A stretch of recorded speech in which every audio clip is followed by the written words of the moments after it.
1. Corporate Social Responsibilitas dan Managerial Ethics. Pendekatan CSR, filantropi, sumbangan dana, beasiswa, dan bantuan sosial untuk masyarakat. 2. Operasional berkelanjutan, mengintegrasikan praktik ramah lingkungan dan hemat energi dalam operasional.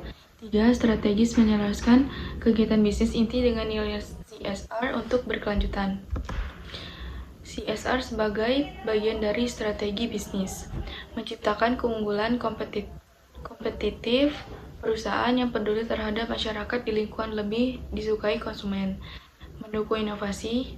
CSR dapat mendorong inovasi produk yang ramah lingkungan dan etis, meningkatkan retensi karyawan karena bercenderung lebih loyal pada perusahaan yang memiliki nilai sosial tinggi.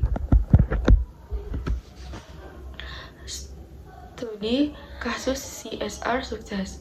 Perusahaan X berprogram pemberdayaan perempuan di sekitar pabriknya.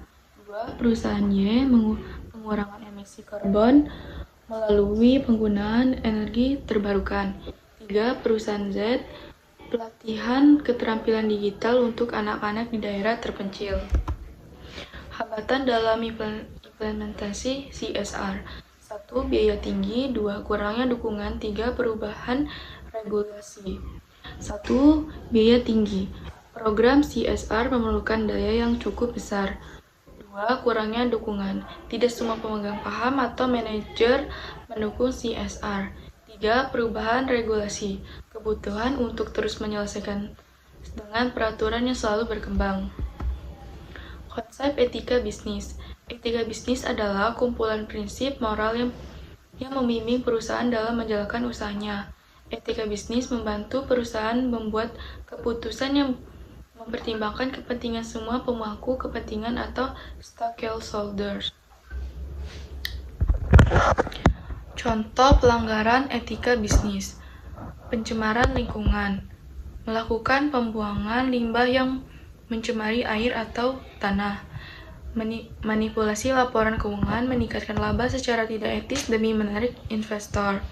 Eksploitasi tenaga kerja, memberikan upah rendah atau memaksa jam kerja yang berlebihan. Selanjutnya, solusi untuk meningkatkan etika bisnis. 1. Pelatihan etika, mengadakan pelatihan reguler untuk karyawan dan manajer tentang pentingnya etika. 2. Sistem pelaporan, menyediakan jalur pelaporan yang aman bagi karyawan untuk melaporkan pelanggaran. 3. Komitmen dari manajemen puncak, kepemimpinan harus menjadi teladan dalam etika bisnis. Peran pemimpin dalam CSR dan etika manajerial. Menetapkan visi dan misi. Pemimpin harus memastikan CSR dan etika manajerial menjadi bagian dari budaya perusahaan. Mendorong kepatuhan, memastikan bahwa semua karyawan mematuhi standar etika. Menjadi role model. Pemimpin yang beretika yang bertanggung jawab akan membangun kepercayaan dan motivasi di antara karyawan. Kesimpulan, CSR dan etika manajerial tidak hanya meningkatkan citra perusahaan tetapi juga memberi dampak positif pada masyarakat dan lingkungan. Integrasi CSR dan etika yang kuat membuat perusahaan lebih mampu menghadapi tantangan global dan lebih disukai oleh pemangku kepentingan.